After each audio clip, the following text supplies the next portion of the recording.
Morning all, welcome to advanced mobile counselling centre. ഇന്നത്തെ നമ്മുടെ psycho education topic എന്ന് പറഞ്ഞു കഴിഞ്ഞാൽ പാരനോയിഡ് പേഴ്സണാലിറ്റി ഡിസോർഡർ എന്നുള്ളതിനെ കുറിച്ചാണ്. അപ്പം എന്താണ് പാരനോയിഡ് പേഴ്സണാലിറ്റി ഡിസോർഡർ? അതൊരു മാനസികാരോഗ്യ പ്രശ്നമാണ്. ഓക്കെ, അതിൽ വ്യക്തിക്ക് എല്ലാവരെയും വളരെയധികം സംശയമായിരിക്കും. ഒരു സംശയത്തോടെ എല്ലാവരെയും ബന്ധപ്പെട്ട് കിടക്കുന്ന എല്ലാവരെയും അവർക്ക് വിശ്വസിക്കാൻ ഭയങ്കരമായിട്ട് പ്രയാസമാകും. ഇതൊക്കെയാണ് ഒരു പാരനോയിഡ് പേഴ്സണാലിറ്റി ഡിസോർഡർ അല്ലെങ്കിൽ PPD എന്ന് പറയുന്നത്. അപ്പം അതിൻ്റെ പ്രധാന ലക്ഷണങ്ങൾ, അതായത് കീ സിംറ്റംസ് എന്ന് പറയുന്നത്, ആദ്യം വരുന്നത് അവിശ്വാസം തന്നെയാണ്. അതായത് ഡിസ്ട്രസ്റ്റ്. ഓക്കെ, ഡിസ്ട്രസ്റ്റ്, അവിശ്വാസം എന്നുള്ളതാണ് ആദ്യത്തെ ലക്ഷണമായിട്ട് നമുക്ക് കാണാൻ കഴിയുന്നത് പാരനോയിഡ് പേഴ്സണാലിറ്റി ഡിസോർഡർ. അതായത് മറ്റുള്ളവരെക്കുറിച്ച് അവർക്ക് എപ്പോഴും അവരുടെ മറ്റുള്ളവരുടെ ചിന്തകളെയും പ്രവർത്തനങ്ങളെയും എപ്പോഴും ഭയങ്കരമായിട്ടുള്ള ഒരു സംശയത്തോടെ കാണുക എന്നുള്ളത് ഇവരുടെ ഒരു പ്രത്യേകതയാണ്.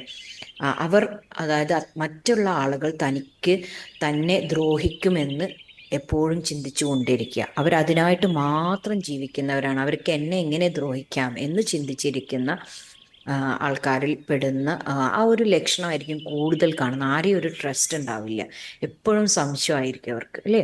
അപ്പം അതുകൊണ്ട് തന്നെ ഈ ഡിസ്ട്രസ്റ്റ് നിന്ന് വരുന്ന ആദ്യത്തെ ഒരു പ്രോബ്ലം എന്ന് പറയുന്നത് സംശയമാണ്, സസ്പീഷ്യൻ. ഓക്കെ, അപ്പോൾ ഇതെല്ലാം ഇങ്ങനെ ചെയിൻഡ് ആയിട്ട് പോകുന്നതാണ്. ആദ്യം ഡിസ്ട്രസ്റ്റ് വരും, അതിൻ്റെ ഭാഗമായിട്ട് അവർക്ക് എപ്പോഴും കൂടുതൽ വരുന്ന ഒരു ഫീലിംഗ് എന്ന് പറയുന്നത് സംശയമാണ്. സുഹൃത്തുക്കളെ ആയാലും കുടുംബ ബന്ധങ്ങളെ ആയാലും എല്ലാവരെയും അവർക്ക് വിശ്വസിക്കാൻ കഴിയാത്തൊരു മനോഭാവമായിരിക്കും അവർക്കുണ്ടാവുക. ഓക്കെ, അപ്പോൾ സസ്പീഷൻ അല്ലെങ്കിൽ സംശയം എന്ന് പറയുന്നതായിരിക്കും മുൻതൂക്കമായിട്ട് കാണുന്നത്. തേർഡായിട്ട് അവരിൽ കണ്ടുവരുന്ന ഒരു ലക്ഷണം, ഈ പാരനോയിഡ് പേഴ്സണാലിറ്റി ഡിസോർഡറിൽ കാണുന്ന മറ്റൊരു ലക്ഷണമാണ് ഹോസ്റ്റിലിറ്റി എന്ന് പറയുന്നത്. ചെറിയ കാര്യങ്ങൾ പോലും അവർക്ക് എതിരായിട്ടുള്ള അല്ലെങ്കിൽ വിരുദ്ധമായിട്ട് മറ്റാരെങ്കിലും എന്തെങ്കിലും ഒരു കാര്യം പറയുകയോ ചെയ്യുകയോ ഒക്കെ ചെയ്യുകയാണെങ്കിൽ അവർക്കൊരു ഹോസ്റ്റിലിറ്റി അവർ കീപ്പ് ചെയ്യും. ഓക്കെ, ആളുകളെല്ലാം തനിക്ക് വിരുദ്ധമായിട്ട് പ്രവർത്തിക്കുകയാണെന്നും അതിനോട് അവർ ചിലപ്പം എന്തെങ്കിലും ഒരു ജനറൽ കമൻറ്റോ അങ്ങനെ എന്തെങ്കിലും ഒരു ടൈം പാസിങ് ആയിട്ടുള്ള ഒരു കമൻ്റൊക്കെ ആയിരിക്കും ചിലപ്പോൾ പാസ് ചെയ്യുന്നത്. അത്ര ഒരു വലിയൊരു സംഭവമായിട്ട് അവർ മനസ്സിൽ ചിന്തിച്ചിട്ടേ ഉണ്ടായിക്കൊള്ളണമെന്നുണ്ടാവില്ല.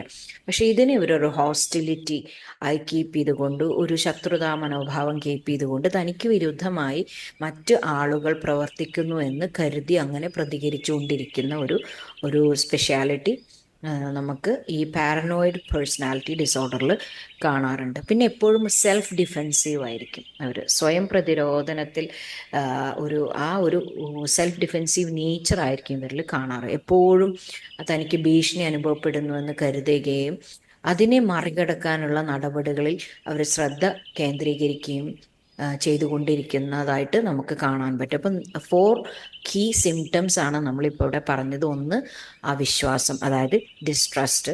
Then second one is suspicion, third one is hostility, and fourth one is self defensive nature or style. ഇനി ഇതിൻ്റെയൊക്കെ കാരണങ്ങൾ എന്താണ് ഇത്തരം ഒരു പേഴ്സണാലിറ്റി ഡെവലപ്പ് ചെയ്ത് വരാൻ? എല്ലാവർക്കും ഓരോ പേഴ്സണാലിറ്റി ഉണ്ട്, അല്ലേ? പക്ഷേ ഈ ഒരു പേഴ്സണാലിറ്റിയെ ഡെവലപ്പ് ചെയ്ത് വരാനുള്ള ഒരു കാരണം എന്താണ് എന്നുള്ളത് ആലോചിച്ച് കഴിഞ്ഞാൽ നമുക്ക് കിട്ടുന്ന റിസർച്ച് ഫൈൻഡിങ്സിലൊക്കെ കാണുന്ന ഒന്ന് ജെനറ്റിക്സ് തന്നെയാണ്. അതായത് ജനിതക ഘടകങ്ങൾ തന്നെയാണ് മെയിനായിട്ടുള്ള. അതായത് കുടുംബത്തിലെ മാനസികാരോഗ്യ പ്രശ്നങ്ങൾ മറ്റുള്ളവർക്കൊക്കെ ഉണ്ടെങ്കിൽ അതിൻ്റെ ഭാഗമായിട്ട് അവർക്ക് ജനിതകമായിട്ട് കിട്ടുന്ന, ജെനറ്റിക്സ് ആയിട്ട് കിട്ടുന്ന ഒരു ഫാക്ടർ ഇതിൽ കാരണമായിട്ട് കാണാറുണ്ട്. പിന്നീട് വരുന്നത് ബാല്യകാല അനുഭവങ്ങളാണ്, അതായത് ചൈൽഡ്ഹുഡ് എക്സ്പീരിയൻസസ്. അതായത് കുടുംബജീവിതം സ്റ്റെബിലൈസ്ഡ് അല്ലാണ്ട് എപ്പോഴുമായിട്ടുള്ള ഡിസ്ഫങ്ഷണൽ ഫാമിലിയിൽ നിന്ന് വരുന്ന, അല്ലെങ്കിൽ ഇമോഷണലി അവരെ നിരാകരിച്ചിട്ടുണ്ടെങ്കിൽ, അല്ലെങ്കിൽ ഇമോഷണലി അവർക്ക് വേണ്ട കാര്യങ്ങളൊന്നും കിട്ടിയിട്ടില്ലെങ്കിൽ, അല്ലെങ്കിൽ അവർക്ക് കിട്ടിയ കുഞ്ഞുനാളുകൾ അവർക്കുണ്ടായിട്ടുള്ള ദുരനുഭവങ്ങൾ, ഇതൊക്കെ കാരണം കൊണ്ട് ഇത്തരം ശീലങ്ങൾ രൂപപ്പെടാൻ സാധ്യതയുണ്ട്. അപ്പോൾ ചൈൽഡ്ഹുഡ് എക്സ്പീരിയൻസസ് വളരെ ഇമ്പോർട്ടൻ്റ് ആയിട്ട് നമുക്ക് ഇത്തരം പേഴ്സണാലിറ്റീസിലൊക്കെ ട്രേസ് ഔട്ട് ചെയ്യാൻ പറ്റാറുണ്ട്.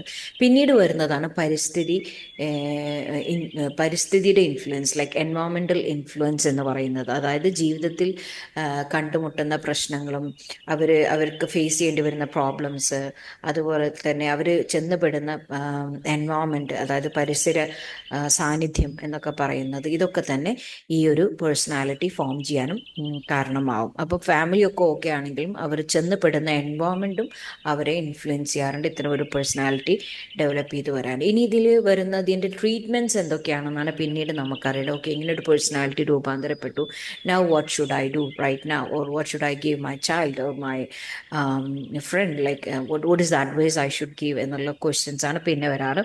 അതിന് മെയിനായിട്ട് നമുക്ക് പറയാനുള്ളത് സൈക്കോതെറാപ്പി തന്നെയാണ്.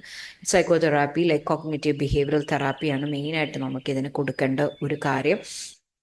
അപ്പം അതായത് വ്യത്യസ്തമായിട്ടുള്ള ഒരു ചിന്താ മാതൃകകൾ അവരെ കൊണ്ട് പരിശീലിപ്പിക്കുകയും അവരെ കൊണ്ട് അംഗീകരിപ്പിക്കാൻ ശ്രമിക്കുകയും അവർക്കതൊരു ഹാബിറ്റ് ഫോർമേഷൻ ആക്കിയിട്ട് നമ്മൾ മാറ്റുകയും ചെയ്യുകയാണ് കോഗ്നിറ്റീവ് ബിഹേവിയർ. അവരെ കോഗ്നീഷൻ തന്നെ നമ്മൾ അവർക്ക് മാറ്റങ്ങൾ കൊണ്ടുവരിക. അപ്പോൾ കോഗ്നീഷനിൽ അവരുടെ ചിന്താധാരയിൽ നമ്മൾ മാറ്റം കൊണ്ടുവരുമ്പോൾ തന്നെ അവർക്ക് ബിഹേവിയറിൽ മാറ്റം വരാനും സാധ്യതയുണ്ട്. അപ്പം അങ്ങനെയാണ് നമ്മൾ അത്തരം ആൾക്കാർ, അപ്പോൾ സൈക്കോതെറാപ്പിയാണ് അവർക്ക് മെയിനായിട്ട്. അതൊരു ട്രെയിൻഡ് ആയിട്ടുള്ള ഒരു പ്രൊഫഷണലിൽ മാത്രമാണ് അത് ചെയ്യാൻ കഴിയുക എന്നുള്ളതാണ്. അപ്പം മറ്റുള്ളവരെ വിശ്വസിക്കാനുള്ള പരിശീലനം നമ്മൾ നൽകുകയും ചെയ്യാറുണ്ട്. പിന്നെ സെൽഫ് സജഷൻസ് തെറാപ്പികളും നമുക്ക് അവർക്ക് കൊടുക്കാൻ കഴിയുമെന്നുള്ളതാണ്.